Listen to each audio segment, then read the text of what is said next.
Hi friends, my name is Maruti and I'm the co-founder of Crack1 GMAT Point. In this video, we'll be looking at 10 important number systems questions for GMAT. HCF and LCM, which is a very important topic for GMAT, is also covered extensively in this video. We'll initially show you the question. I would recommend you to pause it and try to answer the question before you look at the explanation. We are also providing 10 free tests for GMAT, 5 in quant and 5 in verbal. The link to take them is given in the description below.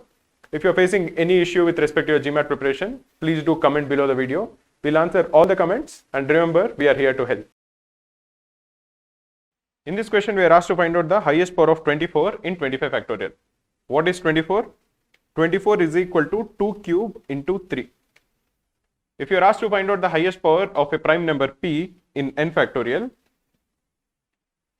divide n with p, take the integer part out, then divide n with p square, take the integer part out, and continue doing this for higher powers of p till the higher power of p is greater than n. Then we can ignore all the subsequent terms. In this particular case, what is the highest power of 2 in 24 in 25 factorial? The highest power of 2 in 25 factorial will be equal to 25 divided by 2 plus 25 divided by 4 plus 25 divided by 8 plus 25 divided by 16. This is equal to 12 plus 6 plus 3 plus 1, which is equal to 22. Similarly, what is the highest power of 3? The highest power of 3 in 25 factorial will be 25 divided by 3 plus 25 divided by 9. We can ignore the next term, which is 25 divided by 27. So this is equal to 8 plus 2, which is equal to 10. So 25 factorial is essentially of the form 2 to the power 22 into 3 to the power 10 into 5 to the power x into 7 to the power y, and so on. We are required to calculate what is the highest power of 24, which is 2 cube into 3.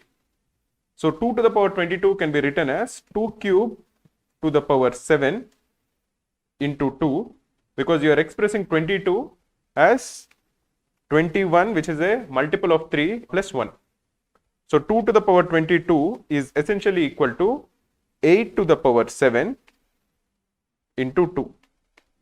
So the highest power of 2 cube in 25 factorial will be equal to 7, and the highest power of 3 in 25 factorial will be equal to 10. 7 is less than 10, so the highest power of 24 in 25 factorial will be equal to 7. In this question, we are asked to find the difference between the 6th term and the 5th term of a given series. If we find the difference to be equal to n, we are required to calculate the number of factors that n has. So let us first find out the 6th term of the series. We are told that the nth term of the series is 2n into 3 to the power n. So the 6th term will be equal to 2 into 6, that is 12, into 3 to the power 6. And what is the 5th term? The 5th term will be equal to 2 into 5, that is 10, into 3 to the power 5. So the difference between these two will be equal to capital N. This is equal to 12 into 3 to the power 6 minus 10 into 3 to the power 5. You can take 3 to the power 5 common. So the first term will be 12 into 3, which is 36, minus 10, or this is equal to 3 to the power 5 into 26. How many factors does this number have?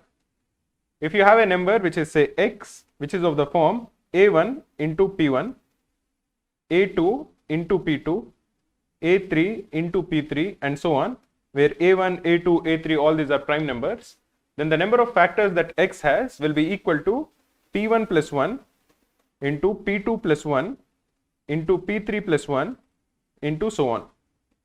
In this particular case, if you are doing the prime factorization of n, this is equal to 2 into 3 to the power 5 into 13. So the number of factors of n will be 1 plus 1, because this is 2 to the power 1, into 5 plus 1, into, again this is 13 to the power 1, so again this will be 1 plus 1. Or this is equal to 2 into 6 into 2, which is equal to 24.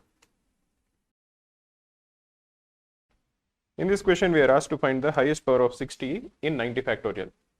What is the highest power of a prime number p in n factorial? To find it out, we'll have to first divide n with p. Find out the largest integer less than or equal to this number.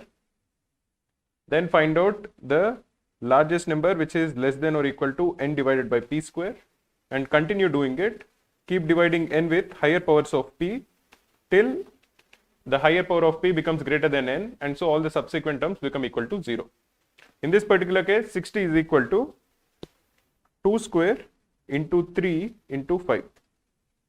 So let us first calculate the highest power of 2 in 90 factorial. Then we will calculate the highest power of 3 and then the highest power of 5. What is the highest power of 2 in 90 factorial? That will be equal to 90 divided by 2. Take the integer part out, plus 90 divided by 4, plus 90 divided by 8, plus 90 divided by 16,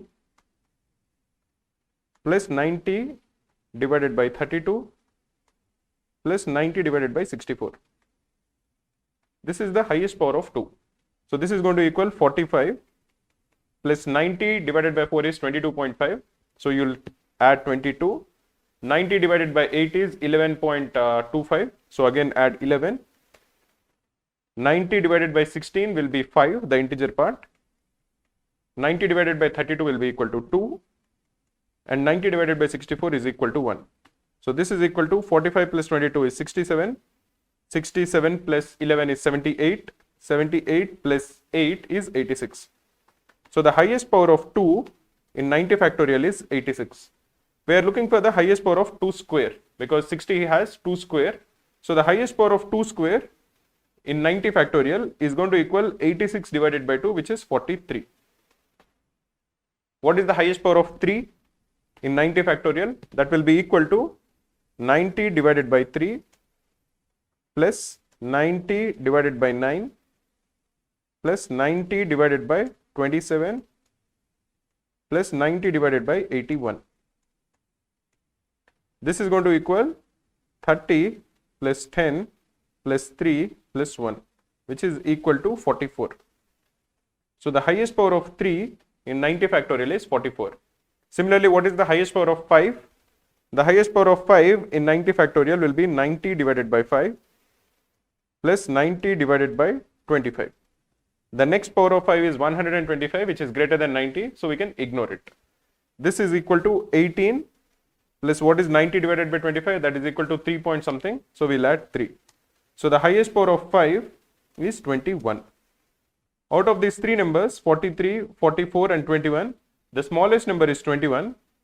So we can say that the highest power of 60 in 90 factorial is equal to 21. So the correct answer will be option A. In this question, we are asked to find out how many natural numbers n are there such that n factorial has exactly 29 zeros at the end. If you are looking at the number of zeros at the end of x factorial, what we have to do is first calculate the value of x by 5, then calculate the value of x by 25, then calculate the value of x by 125 and continue doing this, and for each of these take the integer part out of it.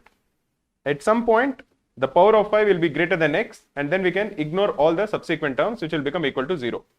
For example, if you are trying to calculate the number of zeros at the end of 100 factorial, this will be equal to integer part of 100 by 5 plus integer part of 100 by 25.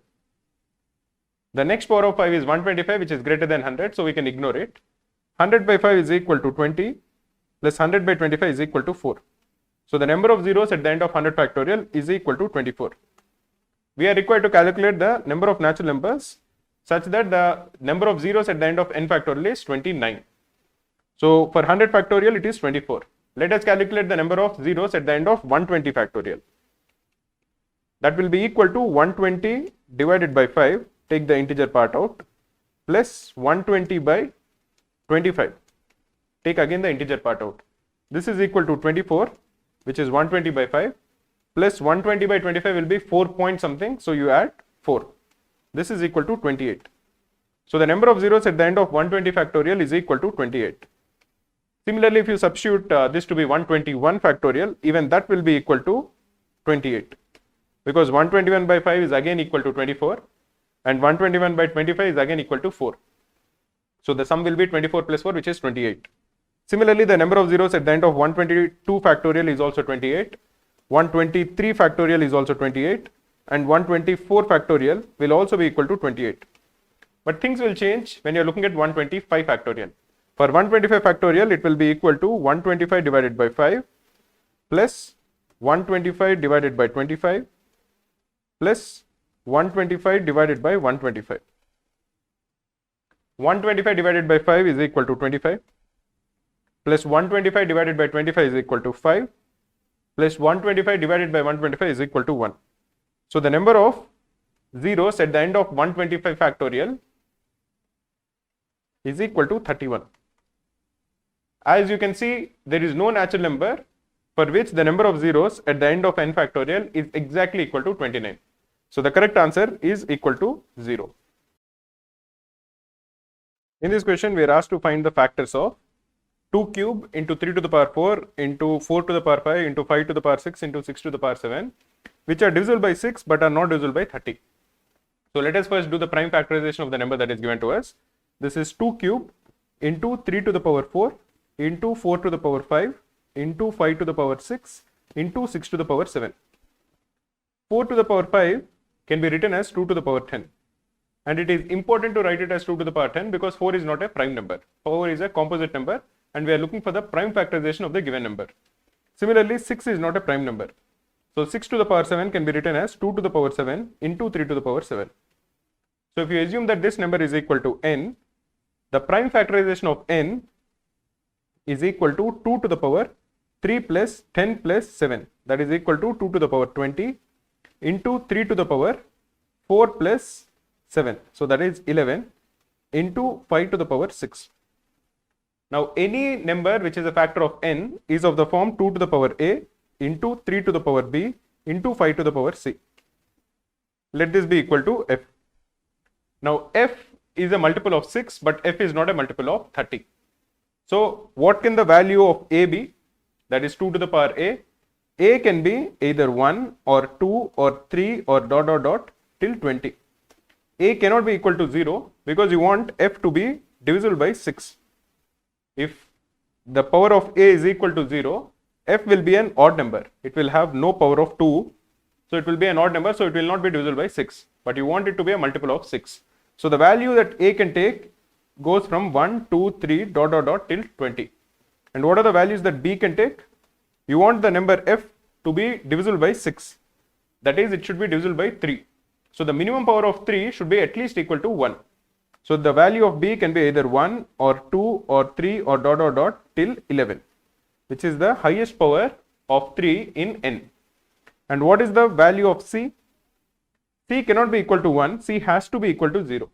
If c is 1 or 2 or 3 or dot dot dot till 6, then the value of f will be divisible by 5, so f will be divisible by 30. You don't want it to be a multiple of 30. So the value of c has to equal 0. So how many such factors exist? A varies from 1 to 20, that is it can take 20 values.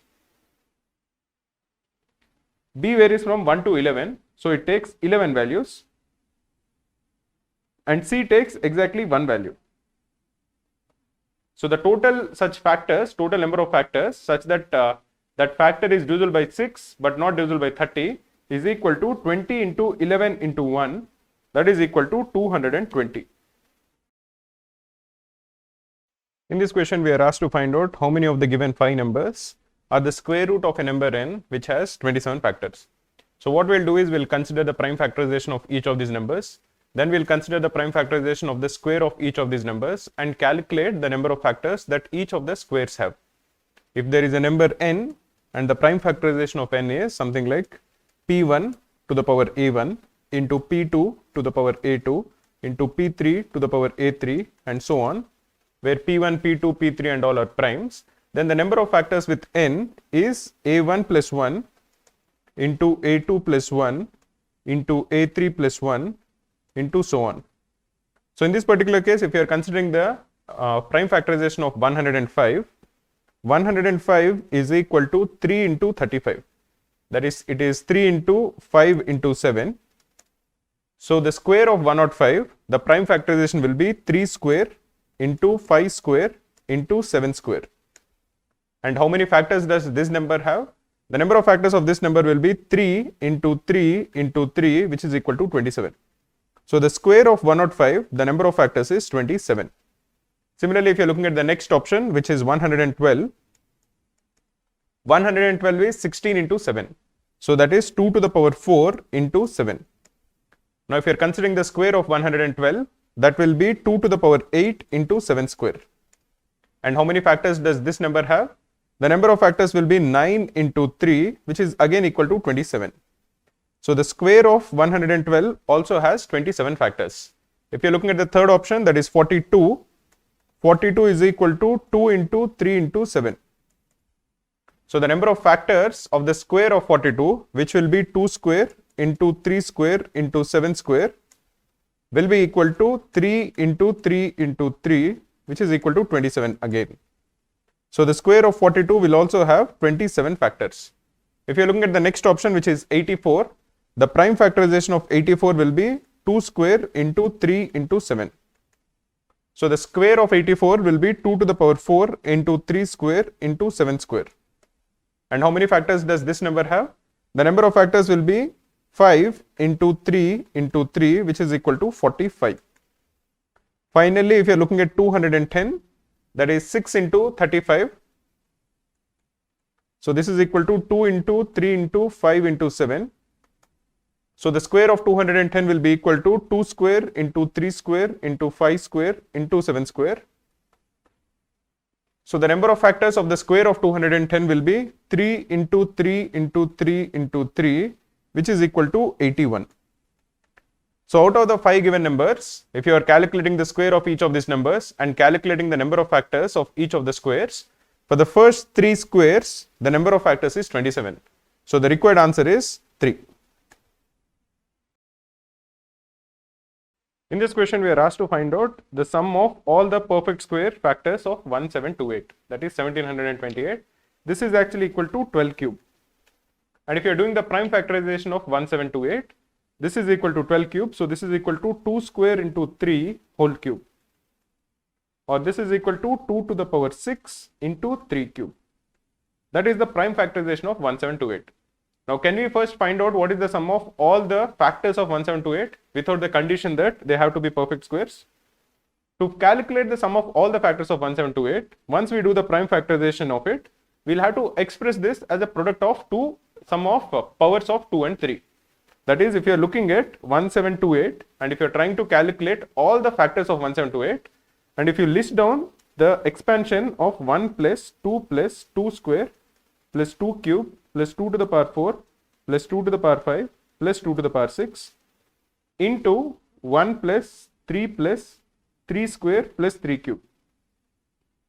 Now any number which is in this expansion will be of the form 2 to the power a into 3 to the power b, where a will be less than or equal to 6, which is the highest number in the first bracket, and b will be less than or equal to 3, which is the highest number in the second bracket.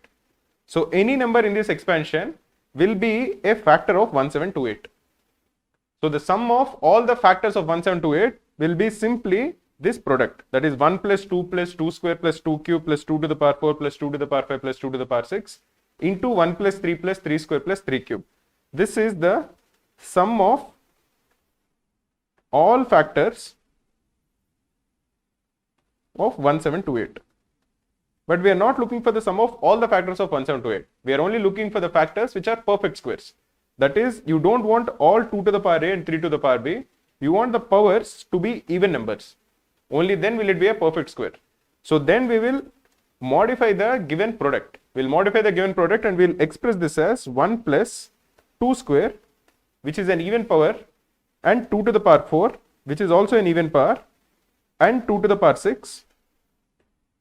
You multiply this with 1 plus 3 square, which is an even power. Notice that all the other powers, that is, this is 2 to the power 1 is odd, this is 2 to the power 3 is odd, and this is 2 to the power 5, where 5 is odd. So we are ignoring all the odd powers.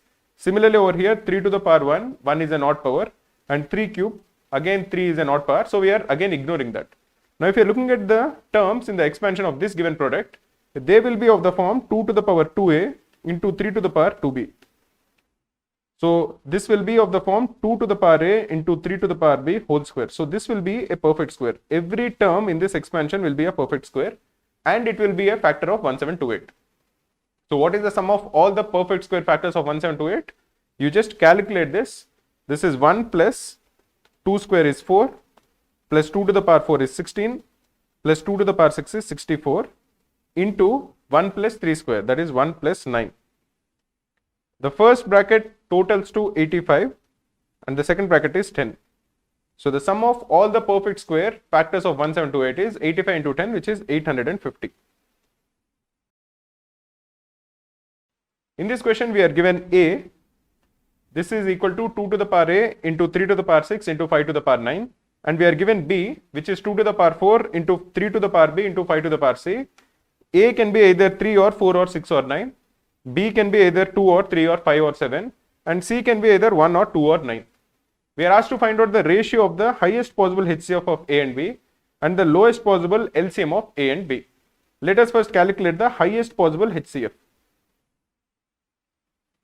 To calculate the highest possible HCF of a and b, let us try to understand what is a. This is 2 to the power a, and if you are looking at only the power of 2 in b, that is 2 to the power 4. So the highest possible value of the power of 2 in the HCF will be equal to 4, and that will happen when a is equal to 4. A can even be 6 or 9. If a is 4 or 6 or 9, then the highest power of 2 in the HCF will be equal to 4. Because when you are calculating the power of 2 in the HCF, we will look at the minimum possible power of 2 in both a and b. In a, we don't know the value, it is small a, and the power of 2 in b is 4. So if you're trying to maximize this, you don't want small a to be very small.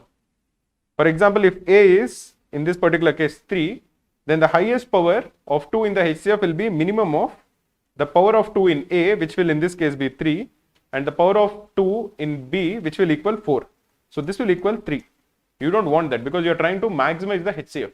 So in that particular case, we'll make a to be either 4 or 6 or 9, in which case the highest power of 2 in the HCF will be 4. Similarly, if you're looking for the highest possible power of 3 and 5,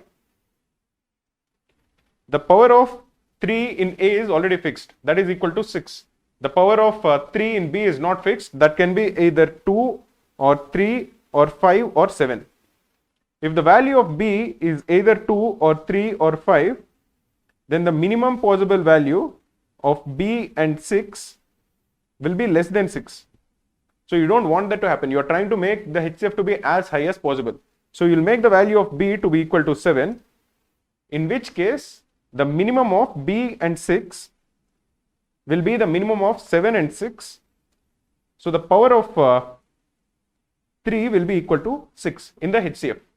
Similarly, if you are looking for the highest power of the power of 5 in the HCF, the power of 5 in A is already fixed, that is equal to 9. So you would want the power of 5 to be as high as possible even in B, so that the power of 5 in the HCF will also not be constricted because of the power of 5 in B. You don't want it to be very small. The possible options are 1, 2 and 9. So you would want the power of 5 to be equal to 9 in B, so that the minimum value of the power of 5 in both A and B is equal to 9. So the highest possible HCF will be 2 to the power 4 into 3 to the power 6 into 5 to the power 9. Now you are looking to minimize the LCM. If you are trying to minimize the LCM, you want all the powers of 2, 3 and 5 to be as low as possible. Whatever is there in your hands, you would want to minimize it as much as possible so that the LCM will not be very high. So in that particular case, you will make small a to be equal to 3, you will make b to be equal to 2, and you will make c to be equal to 1. And when you are calculating the LCM of two numbers after you have done the prime factorization, you will have to look at the maximum possible power of each of the prime number across both the numbers. So for example, if you are looking for the power of 2, the power of 2 in B is already fixed, that is equal to 4. The power of 2 in A is not fixed, that is equal to small a. But we have taken A to be very small because we want to minimize the LCM. So max of A and 4, if A is equal to 3, will equal 4. So this will be equal to 2 to the power 4. Similarly, if you are looking for the power of 3, the power of 3 in A is already fixed, that is equal to 6. And the power of 3 in B is not fixed, that is equal to small b. It can vary from 2, 3, 5, 7. We will choose this to be equal to 2 because we want to minimize the LCM. So max of 6, 2 is again equal to 6. So this is 3 to the power 6. And for the power of 5, again in A it is fixed, it is equal to 9. But in B it is equal to C, where we have some choice. We'll try to minimize the LCM, so we'll make C to be equal to 1. So the power of 5 in the LCM will be equal to max of 9 and 1, which is equal to 9. As you can see, the HCF is 2 to the power 4 into 3 to the power 6 into 5 to the power 9. And the LCM is 2 to the power 4 into 3 to the power 6 into 5 to the power 9. Both of them are the same. So the required ratio is equal to 1. In this question, we are told that the highest common factor of two numbers A and B is 14 and the sum of these two numbers is 406. We are required to find out how many ordered pairs are possible for A and B. As the highest common factor of A and B is 14, let us assume that A is equal to 14 times X and B is equal to 14 times Y. Now, as there is no other factor which is greater than 14 common between A and B, the common factors between X and Y should be, the maximum common factor should be equal to 1. Because if the HCF between X and Y is some other number, say if the HCF between X and Y is say 2, then the highest common factor of A and B will be equal to 14 into 2, which is equal to 28. We don't want that to happen. So the highest common factor between X and Y will be equal to 1. And let us assume, as we discussed earlier, that A is equal to 14X and B is equal to 14Y. We have been given some more information. We are told that the sum of these two numbers is 406. So 14X plus 14Y is equal to 406. You can divide the entire equation by 14. So X plus Y is equal to 29. Now how many values are there for X and Y such that they sum up to 29 and both of them are co-prime with each other? That is, they don't share any common factor. One of them is 1 and 28. The other will be 2 and 27. Next is 3 and 26. Next is 4 and 25. You can continue doing that. You will eventually get 14 and 15. And you will notice that all of them don't share any common factor with each other. In fact, if the sum of two numbers is a prime number, then both of them will be completely co-prime with each other. So in this particular case, the number of ordered pairs that are possible is 28. In 14 of them, X will be less than Y, and in the remaining 14, as you continue going forward, this will be 15 and 14, Y will be greater than X. So the total number of possibilities is that X will vary from 1 to 28, and in the same case, Y will vary from 28 to 1. So the total number of pairs A, B possible is equal to 28. In this question, we are told that the HCF and LCM of two positive integers A and B is 30 and 900. So let us assume that the two numbers are 30X and 30Y. As the HCF of these two numbers is equal to 30, the HCF of X and Y has to equal 1. Because if the HCF is greater than 1, then the HCF of capital A and capital B will be also more than 30. For example, if the HCF of X and Y is equal to 2, then the HCF of A and B will be equal to 30 into 2, which is equal to 60. So we have capital A as 30X and capital B as 30Y. So the HCF is 30, the LCM is 90. We know that in any two numbers, the product of the numbers is equal to the product of their HCF and LCM. That is, the product of A and B will be equal to the product of their HCF, which is 30, and the product of their LCM, which is 900. But A is 30X and B is 30Y. So 30X into 30Y is equal to 30 into 900. We can cancel 900 as 30 into 30. So the product of X and Y is equal to 30, and we want X and Y to be co-prime to each other. How many such pairs are possible? We are not concerned about the order. So if you're looking at the factors of 30, they are 1, 2, 3, 5, 6, 10, 15 and 30. So one pairing of X and Y will be 1 into 30. Another pairing will be 2 into 15. Another pairing will be 3 into 10. And the last pairing will be 5 into 6. In each of these pairings, you will notice that the two numbers are co-prime with each other. So the number of such pairs that are possible, especially because it is given that order is not important, is equal to 4.